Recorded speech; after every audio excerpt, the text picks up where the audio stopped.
Hey, what's up guys? It's Max. So we got King Groot's buff. Finally getting a chance to make this video, and the Venom buff is out. So I'm excited for that one. Actually got something special for that one.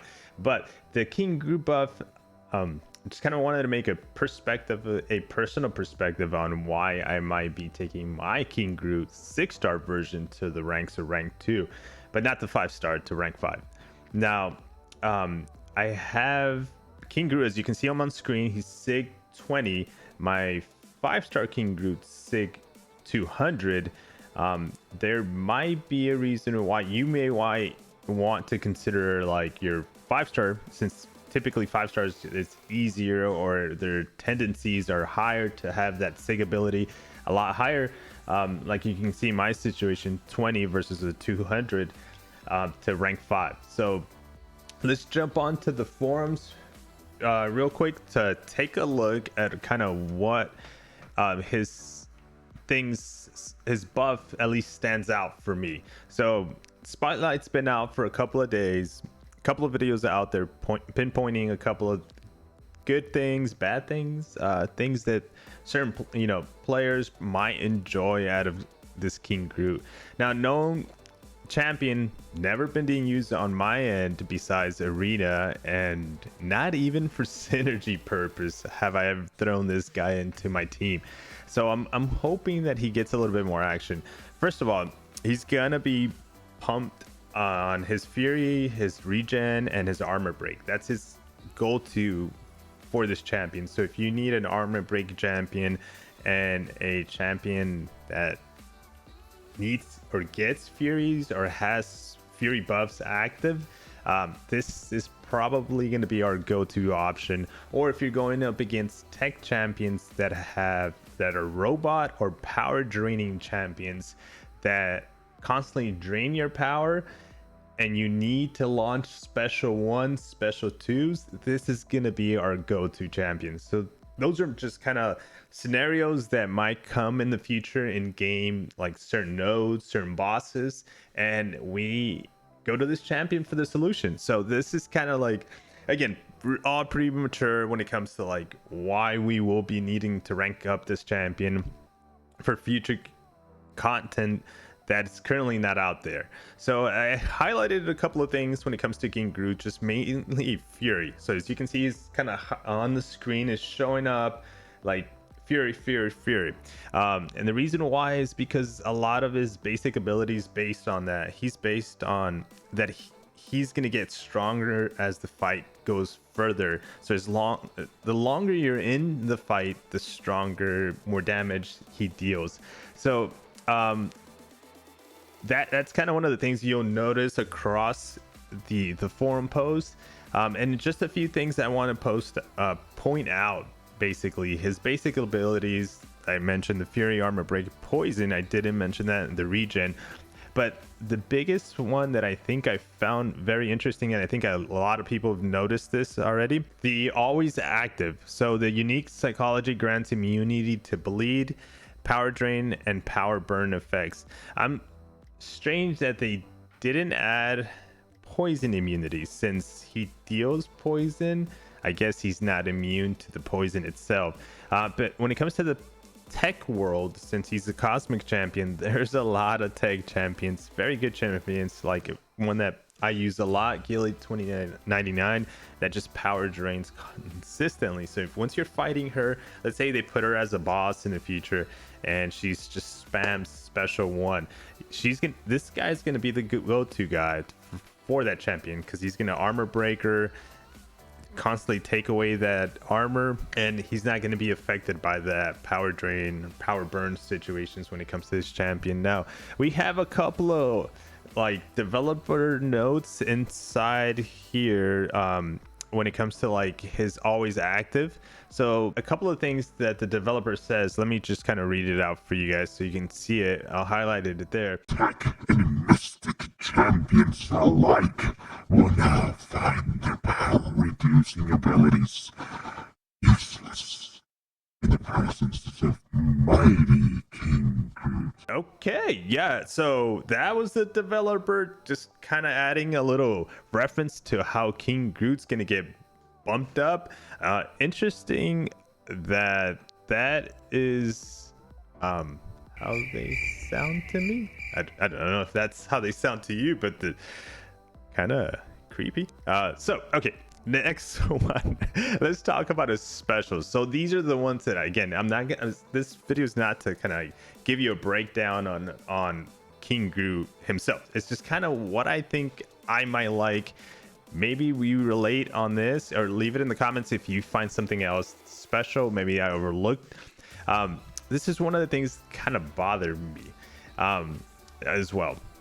So he's dependent upon Fury, right? That's why we wanted to pinpoint all the Fury areas about him. He loses Fury quite easily. Again, I don't know until I actually get my hands on this gameplay of him with the buff active. But man, his heavy attack, you lose a Fury. You get special 1, special 2, special 3, you lose your Furies. And then the only way that he passively gains Fury is right here. It says King Groot starts the fight with Malice passive, which grants 3 Fury buffs each time it activates. So I guess, and here we go. While Malice is active, it gains up to 100% Fury burst potency based on how long the fight has gone on, which is cool. But then to keep it active, you need at least 1 Fury buff remaining. So my question is, as long as you don't launch heavies and specials, you'll have multiple Furies. They won't be draining, and of course you're not fighting a Mystic champion. This is probably not the guy you want to take up against Mystic champions as well, because he's depending on those Furies, and if the Mystic champs are constantly nullifying them, it's no go. He sucks again. So don't take this guy up against Mystics. So that's kind of like my concerns, like how many Furies can I keep up, how many Furies can I stack. I believe somewhere in there I read this post, kind of really reread this post like 5 times, and I was just like so confused. That's why these videos are, I feel, for me, in the past I've seen other people, they're good because sometimes I hear or see something and they point it out that was like, oh, that's interesting, I never thought about that. So one thing about the heavies, okay, so you lose a Fury, which sucks a little bit, but it pauses the all poison and armor break debuffs on the opponent for 3 seconds. It's like the animation of the heavy for King Groot might be just 3 seconds. I know they're probably saying you do the animation and then it pauses 3 seconds, but I believe in gameplay, like as soon as you start the animation, the pause starts. So by the time you're done, we'll see it though active in actual gameplay, that pause for 3 seconds is gone. So like don't see that too much of a value. And then it spends 1 Fury, pauses it for 6 seconds instead of 3 seconds.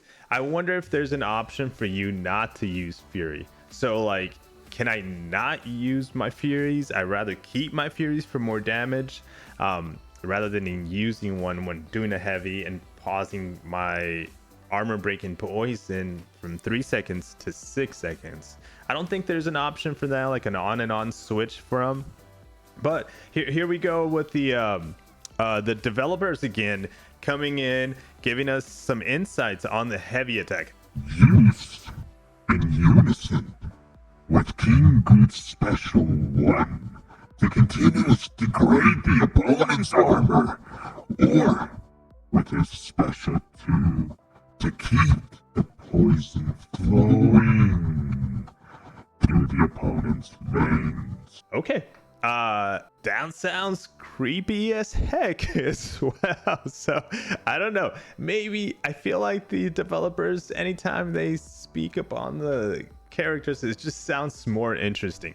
But guys, yeah, this is my take. I mean, the fact that he's constantly using Furies, doesn't seem like he gets that many Furies right away. Again, we won't know until we actually get it. I do like the special 1 and the special 3. the special one that it stacks, well, up to 10, but it can stack armor breaks. But the fact that the armor doesn't come back, I like that. So I think definitely spamming special ones in a long fight is going to be key. And then if you get hit, take chip damage, you want to constantly launch that special 3. So occasionally you work your way up to special 3 and then spam special 1s. Obviously special 2 seems like a nice damage dealing option as well, but I think that should be 1 1 1 1 3s 2s 1 1 1, and then this is going to be a long fight. I again, I don't know. What's your take, guys? Especially the guys, girls out there with the rank 5 King Groots or rank 3 King Groots. Y'all crazy. But yeah, I'll just see what's your take on this. I'm sure you're excited for the buff, or are you kind of sad that this is it, you know? Or would you rather keep your own prior buff? Now, one of the things, his synergies, last thing I wanted to just can't wait to try out. I've been using Mole Man, which I kind of like to throw in the team, you know, and then the fact that King Groot gets 35 poison and armor break debuff duration, I like that. So I think that would be nice, because Mole Man's always a champion that's added lately part of my teams, along with Abomination Immortal. Really liking those champions, so I can't wait to play around with some of the synergies, kind of like mix and match them to see. Sometimes maybe King Groot might be added to the team for a solution to like a path, you know. All right, guys, so I hope maybe you enjoyed my perspective on his buff, and kind of maybe, I don't know if you thought about what I've just shared, some ideas, but thanks, guys. Thanks for watching. Drop a like. I can't wait to talk about the Venom pool, though. I'm excited for that one. That one, I am excited because there's something besides in-game that I want to talk about. I've been looking at something. But guys, thank you so much. Like, subscribe if you haven't, and I'll see you guys on the next video. You better like this video, or I will torture your favorite champion.